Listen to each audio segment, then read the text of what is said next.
hurdles coach and said she really learnt the high jump and the technical necessities of it along with Mahochik as she developed.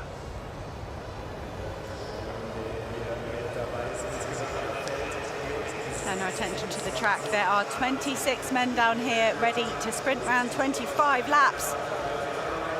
This field full of talent. Yemaneberhan Crippa picked up a bronze medal in Berlin 4 years ago and a bronze medal at the start of the week in the 5,000 here in Munich. He's also got the fastest time in this field. That's why he's got that blue bib on. Reigning champion from last time round, Morhad Amdouni, isn't here. Neither is Bashir Abdi of Belgium. Bashir Abdi having some amazing marathon exploits this season. Jimmy Gressier, best known, I think, for his cross-country exploits. He certainly is to me, but that 27:24 personal best and season's best is very handy. The Frenchman is tough. He will fight all the way to the end. And Yemaneberhan Crippa and Jimmy Gressier have raced for years and years. We're set to see another battle between those two. This is Aris Kaya, Ali Kaya of Turkey. He's picked up a silver and a bronze at these championships. What can Aris Kaya do here? Host broadcasters choosing to quite rightly focus on some of their home talent. Philemon Abraham of Germany there, best known as a mountain runner, but he's doing a very good transfer over to the track. That's Isaac Kameli of Belgium. And I said when we saw him warming up, he was the first European at the World Championships. Came home in 10th in Oregon, but he did look a little bit tired in the 5K, couldn't match the lift of pace. Jakob Ingebrigtsen. Mark Scott, it's actually a triplet. I think there'll be not many triplets in the world, let alone ones that are world-class athletes. Indoor bronze medal back in Belgrade in March. Second all-time in his personal best. Sam Aitken there, his teammate, is 5th all-time in the UK. Strength and depth in Great Britain over 10,000 metres. To have two athletes that are 5th and 2nd all-time in one field is fantastic, considering what our nation has achieved over the years. Niels Bugot of Germany goes in lane 2. Similar to Fabian Schlumpf, we saw in the women's marathon at the start of the programme, did suffer some heart inflammation after suffering COVID, so let's hope that Bugot is back to his best. This is Samuel Fitwi Sepahatu of Germany, under 23 cross-country medalist. Taking the warm applause of the crowd. As with every final, they've laid the gold, silver and bronze medals out. The athletes will be painfully aware of what they're aiming for, and just in case they happen to forget, those medals just poised on the start line and full start. I did think the men looked a little bit unsteady. I did think that could be coming. There's a lot of nerves. They'll be anticipating 25 laps of hard work. To the layman at home, I can assure you every one of the laps these men will do will likely feel like a sprint to anyone else. Chris Cohen, the very, very busy chief referee here in Munich, awarding a green card to the field. So it's unsettled. You see so many of them just lifting their back feet there, just not quite settled.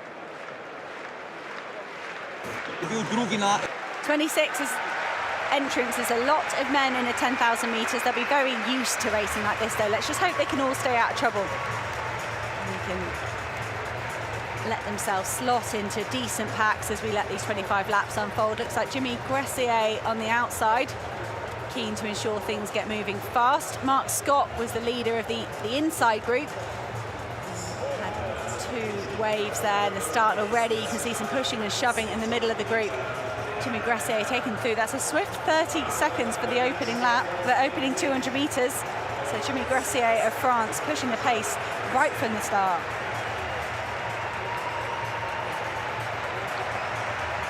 Yeah, and I'm sure Gressier will be aware of the need for some success for France at these championships. I heard them talking outside the stadium of just how much they wish they could build towards Paris. Opening round still. Back to the men's 10,000 metres. Jimmy Gressier has been at the lead now for 3 laps. He took them through the first kilometre in 2 minutes and 40 seconds, which is pretty much off my pacing chart that I use for championship 10,000 metre running. That is below 27-minute pace, could be as fast as 26:40, which would obliterate the championship record and get pretty close to a European record. But Jimmy Gressier, he's an aggressive athlete. He's so good over cross-country, and I think when you've got that strength over cross-country, you can perhaps back yourself that you're not going to fall apart in the latter stages of the 10,000 metres. Jimmy Gressier just full of strength, and I think perhaps just fancying his chances, if he can make this run, this race as fast as possible, is going to bring in the highest possible position and maybe a decent time as well. It's fantastic conditions. There's some flags across from us in the commentary position, and they are not moving at all. As Jimmy Gressier is whizzing round the infield.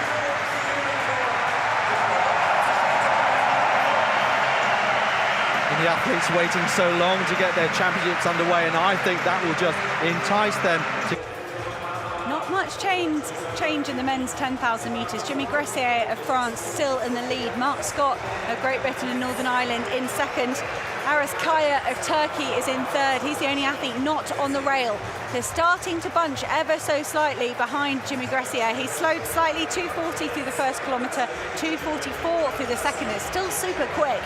So I don't think any of the men will bother overtaking Jimmy Gressier. I think he's doing a fantastic job at pacemaking this field.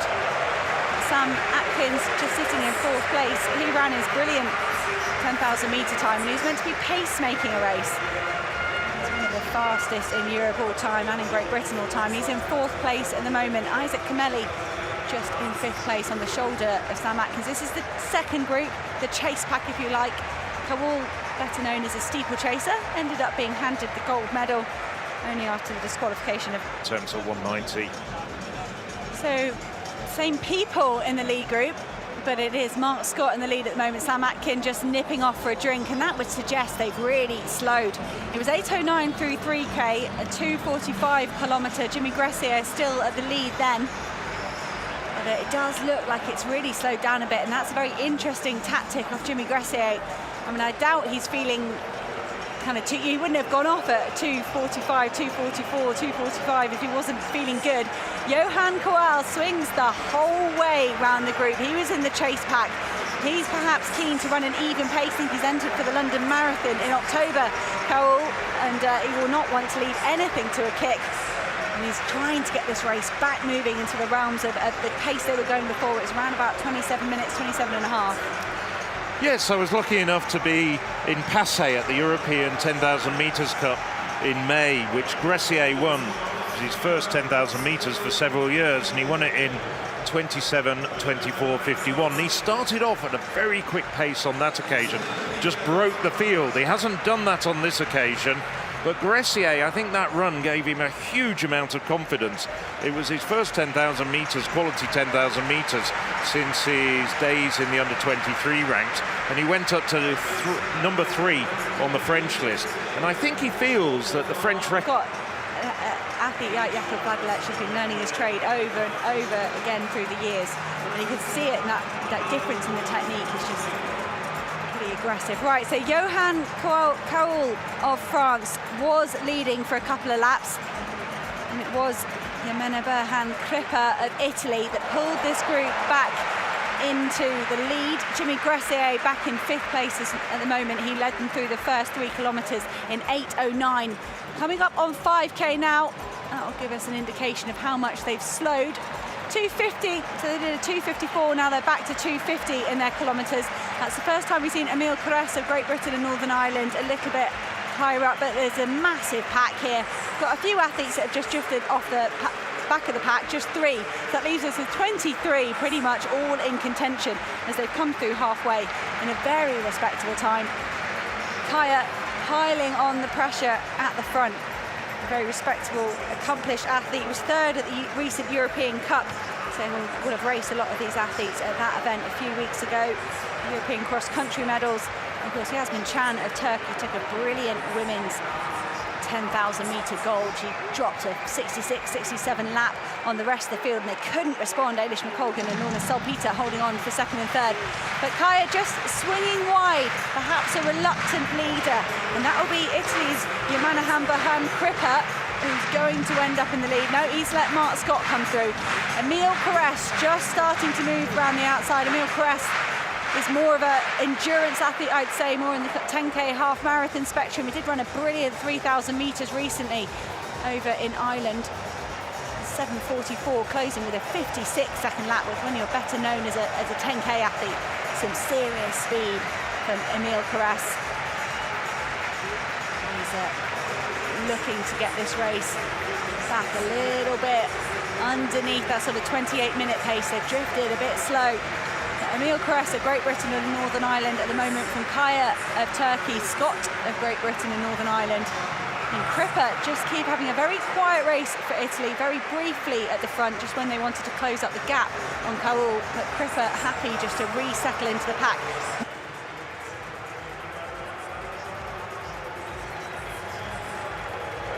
Back on the track, Mark Scott of Great Britain and Northern Ireland in the lead. We saw Emile Caresse for a while.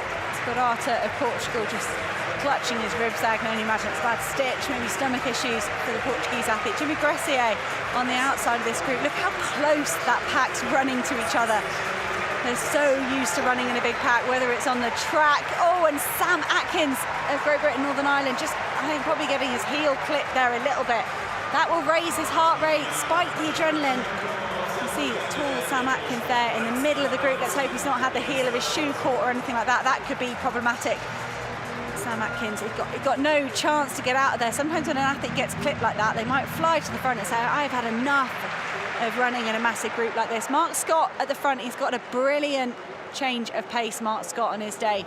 That World Indoor bronze medal was really impressive. Bonnie of Belgium drifting out the outside. Crippa just nipping down the inside line of Mark Scott. I wonder if Mark Scott thought he was moving aside to let Crippa take the lead and didn't realise he was going to get overtaken by De Bonnie as well.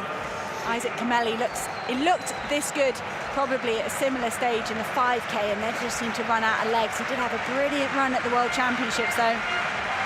So for the first time, Yemaneberhan Crippa of Italy making a concerted move at the front. The only other time we've seen him doing anything when he was trying to claw back Johan Kaul of France. They go through with 8 laps to go, 2 miles. These men will think that is absolutely fine. The reps they'll do on the track, the tempos they'll do out on the roads. 2 miles is nothing for these men. They'd eat that for breakfast. Yemaneberhan Crippa in the lead at the moment. De Bonnie of Belgium has put himself in second place. Isaac Camelli of Belgium up in second place as well. Jimmy Gressier keeping himself involved. Sam Atkins, we're just going to have a re-look. Just looked like he got caught from behind, and he did really well to stay on his feet there. Extraordinary how this final has developed. We're having so many reluctant leaders, aren't we? I don't want to be in front. You have a go. Come on, someone else come through and do the hard work. I'm just wondering whether this is why Yemaneberhan Crippa has taken the lead and started to crank up the pace just a little bit. He's a good finisher, he's a good kicker. We've seen that many, many times in the past. But there are faster sprinters in there, not least of which would be Gressier. And I'm just thinking, it needs to take a bit of the sting out of some of those legs behind him. He certainly does. Everyone's starting to have a go. Everyone's believing they can get involved in this final. It was 13:53 through halfway. So that's sub 28-minute pace, but I feel like they've slowed ever so slightly. And Sam Atkins, unfortunately, just withdrawing there. He's holding his back, and to be fair, he really had to contort his body to stay aloft, and it wouldn't be a surprise if he's perhaps tweaked something in his back. So a shame. We still have 2 athletes from Great Britain and Northern Ireland in there. Mark Scott, one of the fastest athletes for his nation all time, and Emile Caresse working together back in 7th and 8th, but it's a big pack. And that's going to start getting annoying for these athletes if they're chopping their stride and continually coming under pressure from the side, from the back. It can make some real uncomfortable running down there. We've also got Ifram Gide of Ireland, 21-year-old. He's the highest placed of 2 great Irish athletes. He's just seen his training partner, Mark English, take a brilliant bronze medal in the men's 800. Gressier, though, really looking very calm and collected at the moment. No sign of tension or strain on his face.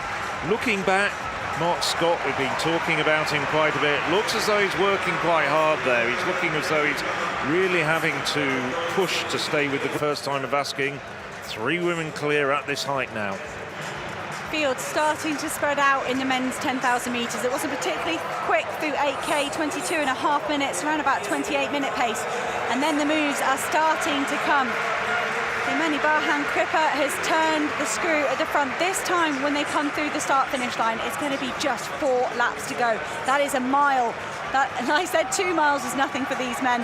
1 mile is really a point where you're going to start kicking.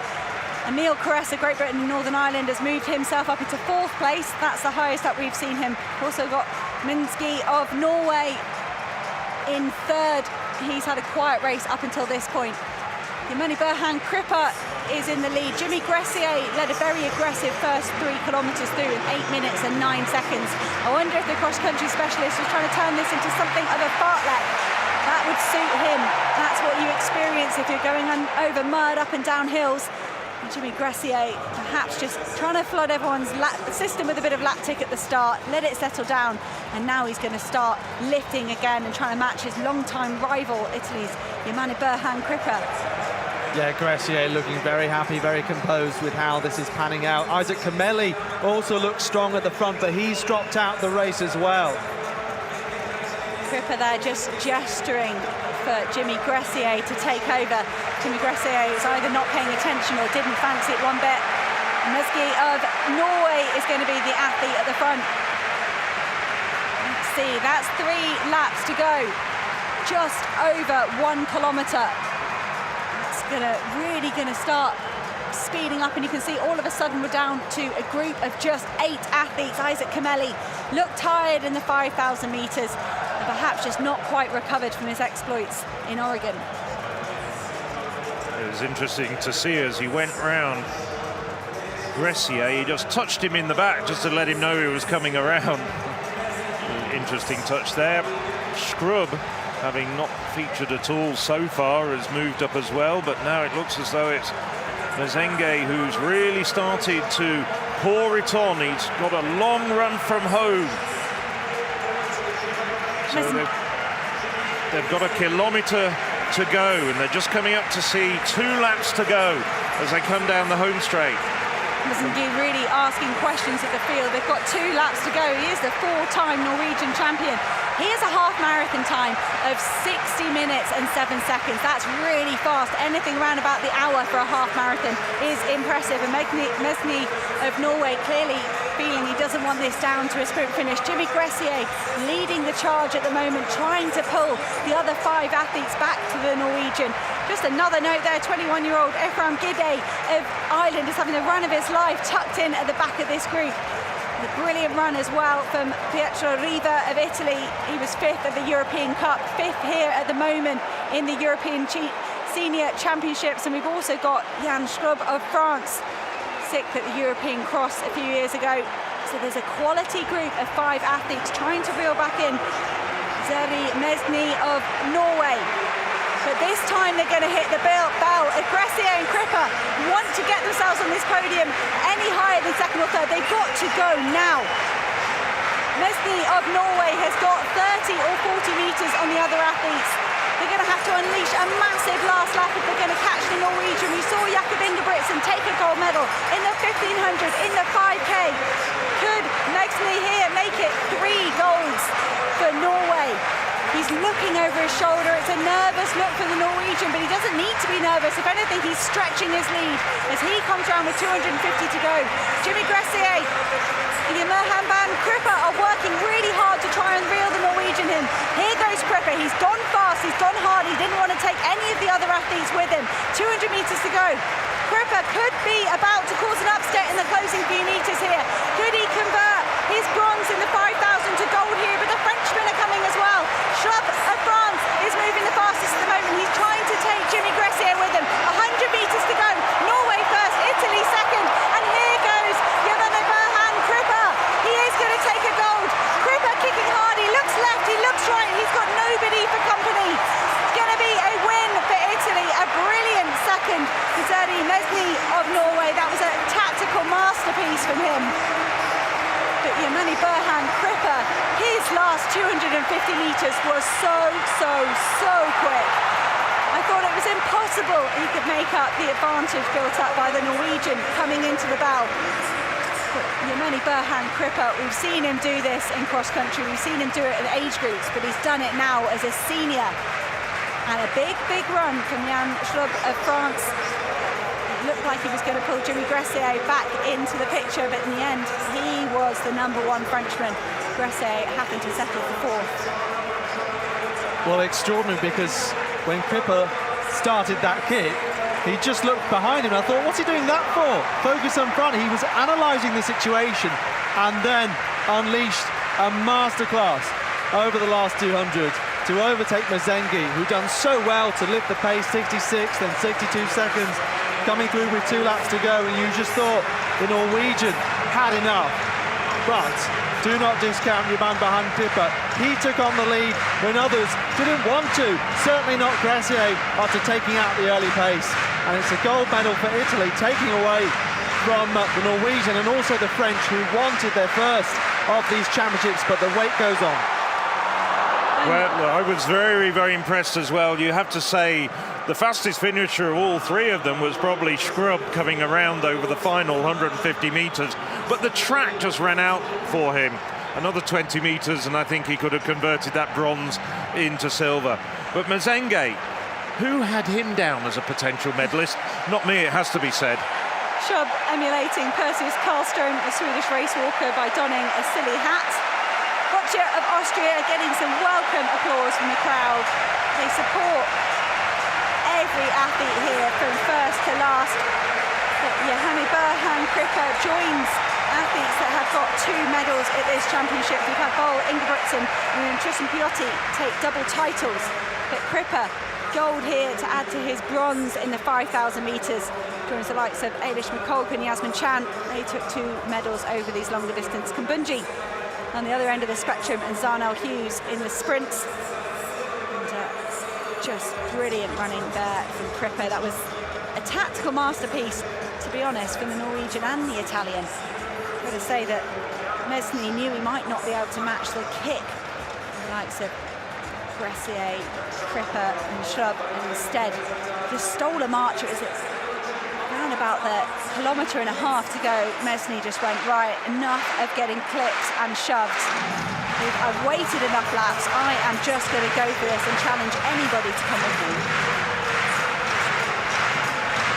Well, these are the early stages of the race where there's a lot of chopping and changing. This is the break from Mesny. Tall, lanky stride, and then chased down by Yemaneberhan Crippa. That's worth mentioning now, with another Italian gold to add to some of the ones earlier in this competition, including the 100 metres to Le Mans Marcel Jacobs. We're off to Rome in 2 years' time, where any Italian defending champion, well, he's going to get an awful lot of cheers, and the roof is going to be raised on the famous 1960 Olympic Stadium. We've also got coming up in Italy on the 11th of December in the La Mandria Park just outside of Turin. We've got the European Cross-Country Championships, and Yemaneberhan Crippa, who's had so much success at that, I'd like to see him be running there. I'm sure he will be, and the conditions will suit him. It's most likely to be dry. When we were last in Italy, in Chia, in Sardinia, it was wonderfully sunny. It was almost unseasonal weather for December. It was a bit like tonight, and I wouldn't be at all surprised if it's a bit like that in December in Torino. Yemaneberhan Crippa is not someone I'd bet against at a European cross-country championships, and even less so at home. Could we see Megni come back and try and get a medal over the cross-country? We haven't seen him at that championship yet. 8.1 seconds. That is the margin between European gold and silver in the 2022 Munich 10,000 meters. Not a commanding victory, not a tactical demolition, a chase that nearly came too late.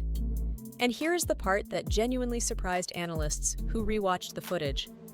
Yemaneberhan Crippa did not lead a single meter of this race until it mattered most. That one number contains an entire tactical education. By the end of this breakdown, you will understand exactly how a runner who spent most of 25 laps near the back of a packed field produced one of the most precise championship finishes in recent European distance running. The race passed through 3,000 meters in 8:09.81, a pace projection of roughly 27:03 for the full distance. Championship fast. Fast enough that only the fittest athletes in Europe could sit on that rhythm without quietly accumulating damage in their legs. But pace projection and actual finishing time are two different things. The field eventually settled, the rhythm softened, and that tactical retreat created exactly the conditions that would decide everything in the final 1,500 meters. 26 athletes started this race. The field included Jimmy Gressier of France, known for his cross-country aggression and his ability to herd a pack early. Mark Scott and Sam Atkin represented British distance running at its most experienced. Isaac Camille of Belgium carried genuine pedigree, and Zerai Kabrom-Mezengi of Norway was the quiet variable, a runner whose energy management through the middle laps would prove to be the sharpest tactical read of the day. Gressier pushed hard from the gun, and the early 3,000-meter split reflects his intent. He wanted a race decided by volume, by the accumulated cost of fast running, rather than by a single explosive move at the end. It is a legitimate strategy. It is also a gamble, because championship finals at 10,000 meters rarely stay honest. Packs reform, legs recover. Athletes who spent the opening laps conserving arrive at the final kilometer with something left. Sam Atkin never made it to that calculation. Caught in the congestion of a 26-man field, running at championship intensity, Atkin was forced to retire after contact in the group. One of Britain's strongest 10,000-meter runners, eliminated not by fitness, but by the physical reality of running in a compressed pack at speed. What surprises people about championship 10,000-meter racing is rarely the finishing kick. It is how many races are effectively decided by positioning in laps 7 through 15, long before anyone makes a decisive move. Crippa spent those laps doing something that looked passive, but was actually the most demanding discipline in distance running. He stayed patient. He had already won bronze in the 5,000 meters earlier in these championships, which told you something important about his fitness. But fitness was not the question at 7,000 meters into this race. The question was whether he could hold his nerve while others around him made decisions. Put yourself in his position for a second. You have already raced hard this week. Your legs carry the residue of a 5,000-meter final, and a Norwegian runner near the front is visibly conserving, visibly waiting. What do? Crippa waited. With roughly 1,500 meters remaining, approximately 4 laps of a standard 400-meter track, Mezengi made his move. Not a gradual acceleration, a sudden, committed attack from distance, designed to open a gap before the field could react. He succeeded. Within half a lap, Mezengi had a lead that looked, for a moment, decisive. The chasing group hesitated. In championship racing, hesitation is almost always fatal. Here is what Mezengi understood that his rivals did not immediately process. A traditional sprint finish would favor Crippa and Gressier. Both had proven finishing speed. Both had the stride efficiency to produce a fast final 200 meters. The only way to neutralize that advantage was to attack early enough that closing speed became irrelevant, that the leader simply could not be caught, regardless of who was fastest in the final straight. The strategy was correct in conception. The execution produced a lead of what television timing suggested was between 2 and 3 seconds at its maximum, with approximately 800 meters remaining. For most runners, that is race-ending distance, unreachable. The math does not work unless the leader collapses. Crippa did not wait for a collapse. He began to close methodically, not panicking, not accelerating wildly, but running at exactly the pace the gap required. I spent time going through the split data from this race, and one sequence keeps demanding attention. The final kilometer was covered in approximately 2 minutes 32 seconds. That is not a 10,000-meter finishing pace. That is something closer to a 5,000-meter race, pasted onto the end of a 9,000-meter effort. The closing speed Crippa produced in the final 400 meters was remarkable. He overtook Mezengi before the home straight and powered to the line in 27:46.13. Mezengi crossed in 27:46.94.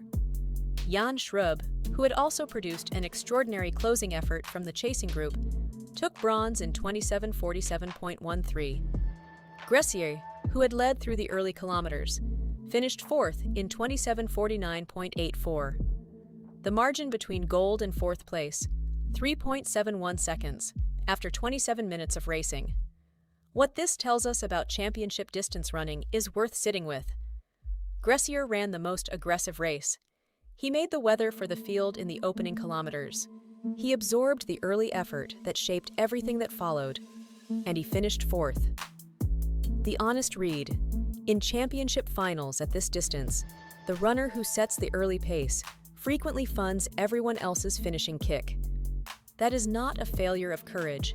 It is the structural reality of tactical racing over 25 laps. Crippa's psychological development across these championships is the detail that stuck with me most. He had finished third at the 2018 European Championships in Berlin. 4 years later, he returned not just fitter, but measurably more composed under pressure. He did not chase Mezengi immediately when the Norwegian attacked. He did not panic at a 2-second gap. He calculated, waited for the moment when closing was possible, and then committed completely. Do you think the runner who leads the most deserves to win? Or does championship racing always reward the athlete who times their effort perfectly? Drop your answer in the comments. There is no single right answer here, and the argument is worth having. The takeaway from Munich is this: in 10,000-meter championship racing, the decisive factor is almost never the fastest top speed or the highest weekly training volume. It is the ability to run the correct pace at every specific moment, conservative when conservation is required, explosive when the race demands it. Crippa demonstrated both. Mezengi demonstrated the first, without quite possessing enough of the second when it mattered most.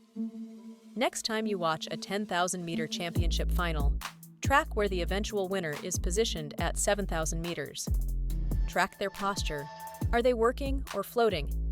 And watch for the athlete who looks almost absent from the race, until suddenly they are not. That athlete is usually calculating something the broadcast cameras cannot show you. If this breakdown changed how you see distance racing, subscribe for more analytical work like this. Every week we take one race, one performance, one technical question, and pull it apart until the mechanism is visible. Leave a comment with the race you want us to break down next.